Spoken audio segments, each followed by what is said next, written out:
ہم نے جہنم کی کھائی کو بہت اطمینان اور آرام سے عبور کیا تھا۔ اسے عبور کر کے میں نے پیچھے دیکھا تو دور دور تک روشنیوں کا ایک قافلہ تھا جو بلند آواز سے یہی دعا پڑھتے ہوئے ہمارے پیچھے چلا آ رہا تھا۔ جس کی روشنی جتنی زیادہ تیز تھی وہ اتنی ہی آسانی کے ساتھ اس کھائی کو عبور کر رہا تھا۔ میں نے آگے دیکھا تو ہم عرش کے بالکل قریب پہنچ چکے تھے۔ عرش کیا تھا؟ بقعۂ نور تھا۔ یہ روشنی اور نور کا ایک سیلاب تھا جس کی حقیقت کو الفاظ میں بیان کرنا ممکن نہ تھا۔ یہاں پہنچ کر ہماری اپنی روشنی عرش کی روشنی کے سامنے بے نور ہو گئی۔ عرش کے گرد صف در صف فرشتوں کی قطاریں تھیں جو مؤدبانہ انداز میں ہاتھ باندھے الحمدللہ رب العالمین کا نغمہ جاں فضا بلند کر رہے تھے۔ ہم بالکل قریب پہنچے تو میں نے دیکھا کہ فرشتوں نے اپنے بیچ سے جگہ چھوڑ رکھی ہے جس سے گزر کر لوگ قطار در قطار عرش کے نیچے داخل ہو رہے ہیں۔ ہم قریب پہنچے تو آواز آئی، میرے بندو تمہیں خوش آمدید، تم آج ختم نہ ہونے والی بادشاہی میں داخل ہو رہے ہو۔ اپنے رب کی سلامتی میں تم ہمیشہ کے لیے داخل ہو جاؤ۔ ہم فرشتوں سے گزر کر آگے بڑھے تو میں نے صالح کی طرف سوالیہ انداز میں دیکھا۔ اس نے وضاحت کرتے ہوئے کہا، جنت کا راستہ عرش کے نیچے سے ہو کر دائیں طرف مڑ کر آئے گا۔ مگر ہم عرش کے نیچے کیوں جا رہے ہیں؟ براہ راست سیدھی طرف مڑ جائیں۔ صالح ہنس کر بولا، تم ہر بات وقت سے پہلے سمجھنا چاہتے ہو۔ خیر میں بتاتا ہوں، عرش کے نیچے جا کر ہر انسان کا آخری تزکیہ ہو جائے گا۔ مگر تزکیہ تو ہم دنیا میں کرتے تھے۔ تزکیہ یعنی پاکی حاصل کرنا دین کے ہر عمل کا مقصود تھا۔ دین کی پوری جد و جہد اسی لیے تھی کہ انسان کا نفس پاک ہو جائے۔ مومن دنیا میں اپنے جسم کو صاف ستھرا رکھتا تھا، وہ اپنی خوراک کو پاکیزہ رکھتا تھا، وہ عبادات کے ذریعے اپنی روح اور احکام شریعت پر عمل کر کے اپنی معاشرت، معیشت اور اخلاق کو پاک رکھتا تھا۔ شیطانی ترغیبات، نفسانی خواہشات، حیوانی جذبات یہ سب نجاستیں تھیں جن سے بچ کر بندہ مومن خود کو پاک رکھنے کی کوشش کرتا تھا۔ یہ دنیا میں اہل ایمان کی کوشش تھی جس کا بدلہ آج رب کی پاکیزہ جنت میں داخلے کی صورت میں دیا جا رہا ہے۔ لیکن اس پاک جنت میں داخلے سے قبل اللہ تعالیٰ خود اہل ایمان کو پاک کریں گے، جس کے بعد ان کی روح، جسم اور اخلاق ہر ناپاکی سے دھل جائے گا۔ کیا مطلب ہے اس بات کا؟ مطلب یہ کہ تمہارا جسم جو دنیا میں خون، نجاست، بدبو اور دیگر ناپسندیدہ چیزوں سے بھرا ہوا تھا، اب نور سے بھر جائے گا، جس کے بعد تمہارے جسم سے فضلات نکلیں گے، نہ بدبو آئے گی اور نہ بدبودار پسینہ بہے گا۔ تمہاری سانس کے ساتھ خوشبو آئے گی، پیشاب پخانے کی جگہ خوشبودار پسینہ آئے گا۔ تمہارے کان، ناک، آنکھ، منہ اور جسم سے کوئی گندگی نہیں نکلے گی۔ اسی طرح تمہارے دل سے ہر منفی جذبہ جیسے حسد، تکبر، کینہ، پرائی عورت کے لیے شہوت، نفرت، تعصب وغیرہ سب ختم ہو جائیں گے۔ تمہاری سوچ، نظر، جسم اور روح سب پاک ہو جائیں گے۔ میں نے خوش ہو کر کہا، سبحان اللہ، پھر تو جینے کا لطف آ جائے گا۔ یہی نہیں بلکہ تمہاری صلاحیتیں اور طاقتیں غیر معمولی طور پر بڑھ جائیں گی۔ تمہیں نیند کی ضرورت ہوگی نہ آرام کی، تم تھکو گے نہ نڈھال ہوگے، بور ہوگے نہ بیزار ہوگے، ڈپریس ہوگے نہ ٹینشن کا شکار ہوگے۔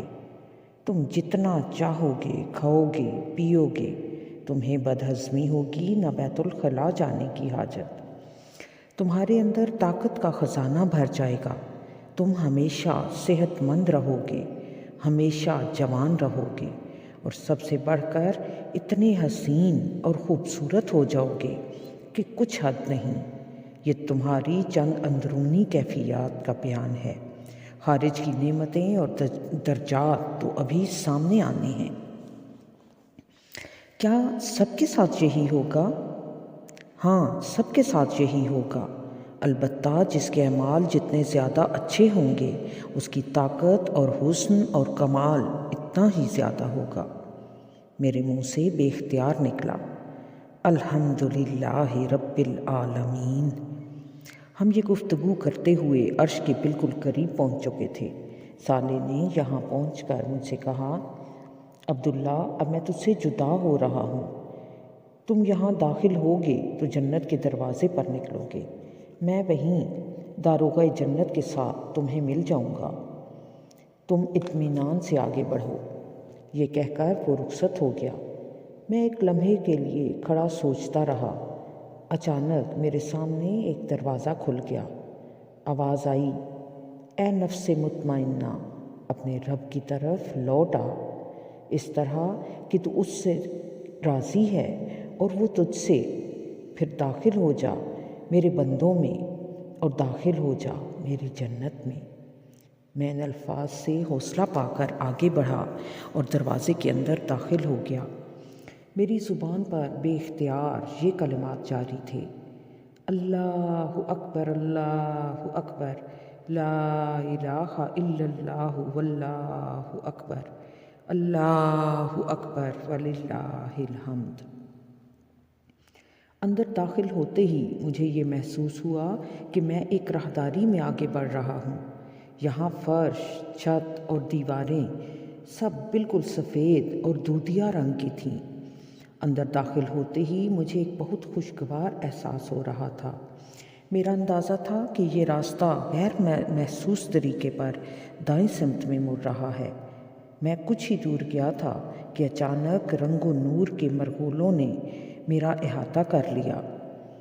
قوس قزح کے رنگ میرے اطراف میں جگمگانے لگے۔ میں پورے سکون اور اعتماد کے ساتھ آگے بڑھتا گیا۔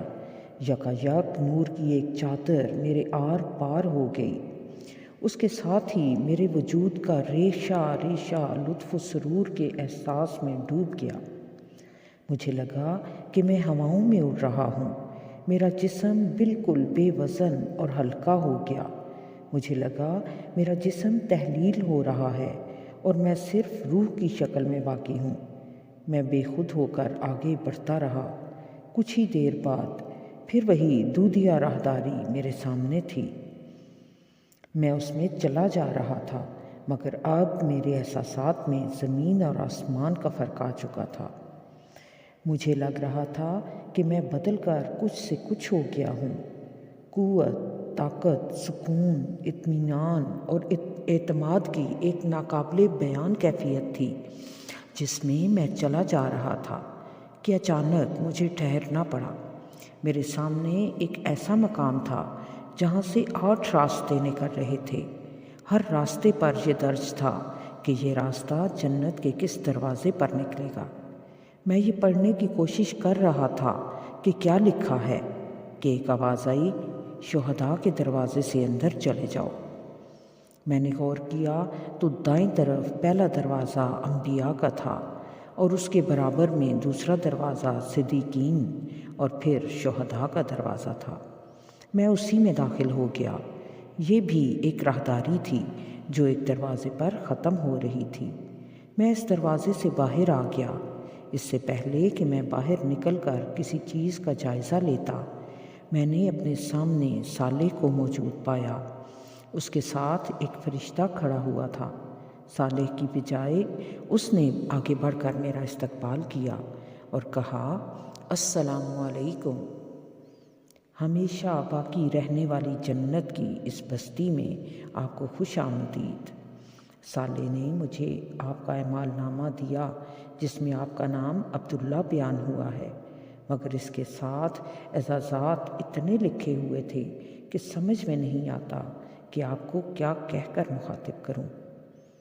صالح نے مداخلت کرتے ہوئے کہا، سر دست سردار عبداللہ سے کام چلائیے، کیونکہ مجھے اللہ تعالیٰ نے ان کی موت کے بعد یہ کہہ کر ان کا استقبال کرنے کے لیے بھیجا تھا کہ میرا بندہ عبداللہ سردار ہے، اسے لے کر میرے پاس آؤ۔ ٹھیک ہے سردار عبداللہ، ختم نہ ہونے والی بادشاہی میں آنا مبارک ہو۔ یہ کہتے ہوئے اس نے مجھ سے معانقہ کیا۔ ہمارے میزبان کا نام کیا ہے؟ معانقہ کرتے ہوئے میں نے صالح سے پوچھا۔ یہ میزبان نہیں، دربان ہیں، اور ان کا نام رضوان ہے۔ رضوان ہنستے ہوئے بولے، یہاں میزبان آپ ہیں سردار عبداللہ، یہ آپ کی بادشاہی ہے، ذرا دیکھیے تو آپ کہاں ہیں؟ اس کے کہنے پر میں نے نظر دوڑائی تو دیکھا کہ میں ایک بالکل نئی دنیا میں داخل ہو چکا ہوں۔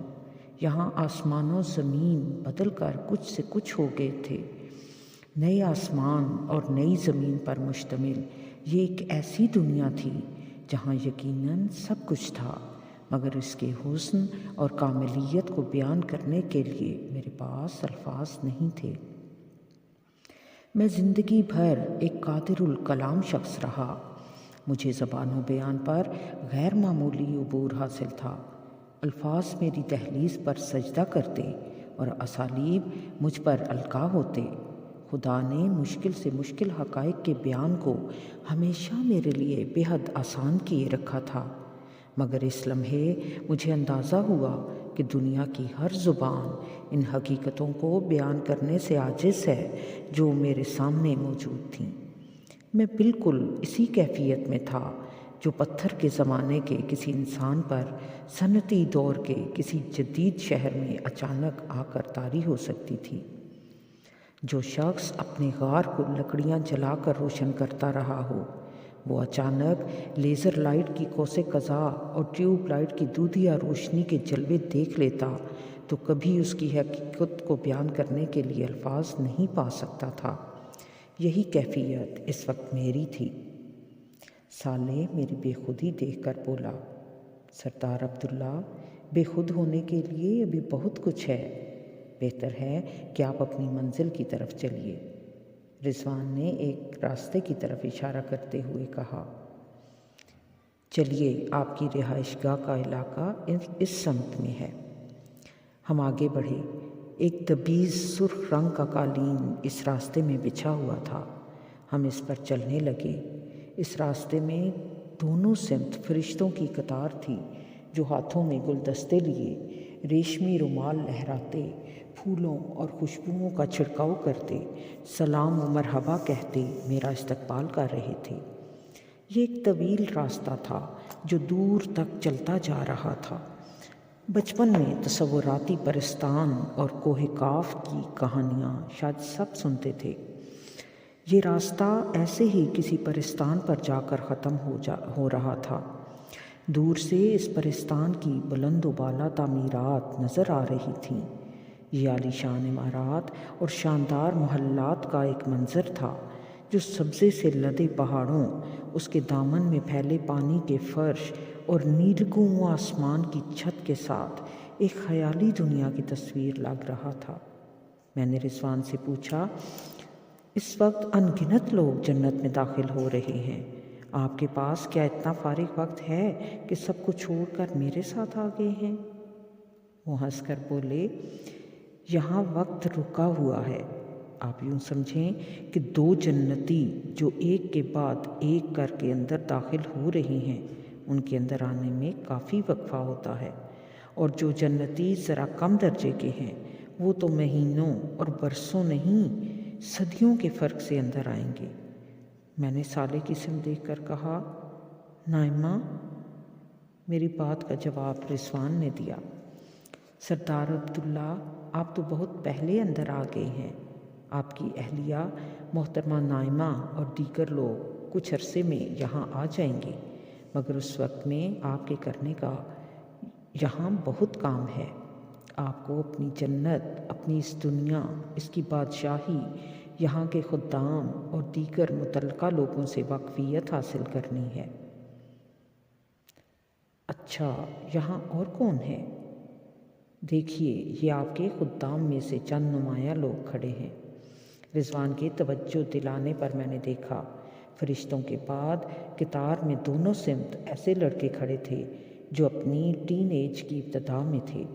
مجھے اندازہ ہو گیا کہ یہ غلمان ہیں، اور یہی وہ لڑکے ہیں جن کے لیے قرآن نے موتیوں کی اصطلاح استعمال کی تھی۔ یہ واقعتاً ایسے ہی تھے۔